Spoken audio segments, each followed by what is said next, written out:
प्रेम जन्मेजय यानी एक ऐसा व्यक्ति जो यादों में बस जाता है। मेरा और प्रेम जन्मेजय का साथ बहुत पहले का है। हम लोग हिंदू कॉलेज दिल्ली विश्वविद्यालय में साथी बने। हम एमए में प्रीवियस में प्रेम आए थे और मैं फाइनल में था। तब से हमारी दोस्ती अबाध रूप से चली और हम दोनों ने एक दूसरे को पहचान लिया। दोनों में जो व्यंग के जो कृमि थे वो लगभग एक जैसे थे और प्रेम ने बहुत जल्दी ही एक बहुत ही छोटी अवस्था में व्यंग्यकार के रूप में ख्याति प्राप्त करनी आरंभ कर दी। आरंभ में उनके माधुरी में जो लेख छपते थे हम सब बड़े चाव से पढ़ा करते थे और बाद में फिर हम लोग जब धर्मयुगीन हो गए, धर्मयुग में लिखने लगे, तब वो दायरा और बड़ा होता चला गया। प्रेम का लेखन बहुत विशाल है और जैसा वो लेखक है बड़ा, वैसा वो एक बड़ा मनुष्य है। सबसे बड़ी बात जो मुझे उसके चरित्र में लगती है कि उसमें कोई शैथिल्य नहीं है।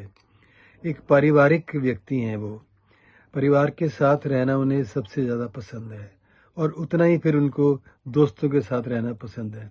तो जब परिवार में होते हैं तो दोस्तों को नहीं भूलते, दोस्तों में होते तो परिवार को नहीं भूलते। अपने सभी कर्तव्य वो पूर्ण करते हैं। मैंने बहुत बारीकी से देखा है। हम लोग रहते भी एक ही कॉम्प्लेक्स में, साक्षरा अपार्टमेंट में, तो हमारा साथ यूँ कहा जा सकता है कि दिन रात का है। और एक और दिलचस्प बात यह है कि मैं शादरे में रहता था और शादरा जो है प्रेम जन्मेजय की बारात आई थी, उस नाते आशा मेरी बहन है। तो एक ये संबंध भी हमारा ऐसा है जो हम काफ़ी इसका भी आनंद लेते हैं। आशा को कई बार ये बहुत अच्छा लगता है हम लोगों को। हम लोगों का क्या कुछ साथ नहीं रहा। हम लोगों ने कितने सीरियल्स लिखे। मंडल कमीशन आया था जब 90 में, इसी कक्ष में बैठ करके हम दोनों ने 29 सीरियल्स की रूपरेखा लिखी, 4-4 एपिसोड लिखे।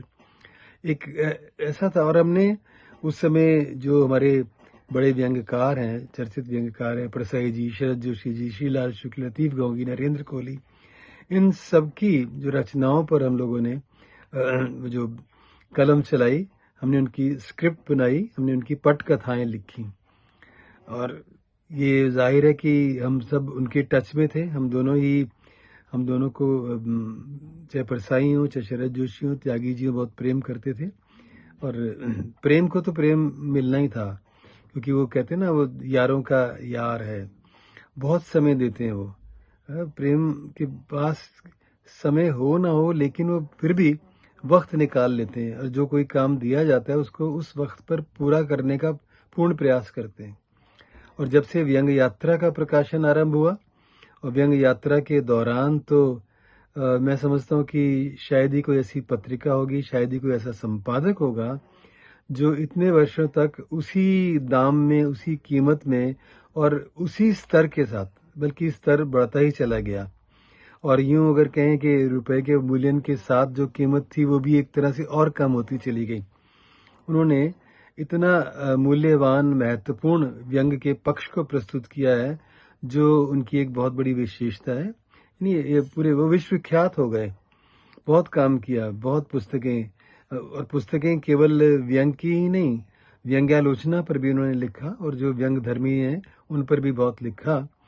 प्रेम, क्या कहूँ, प्रेम के मैंने कहा ना कि वो यादों में बस जाता है कि मैं उसके बारे में यहाँ कुछ कह रहा हूँ, लेकिन मुझे वो सारे दिन याद आ रहे हैं जब हम कॉलेज ऑफ वोकेशनल स्टडीज़ में एक साथ पढ़ाते थे और किस तरह से हम वो चुगलबाजियाँ करते थे और साथ ही साथ कितने सीरियस काम, गंभीर कार्य भी करते थे।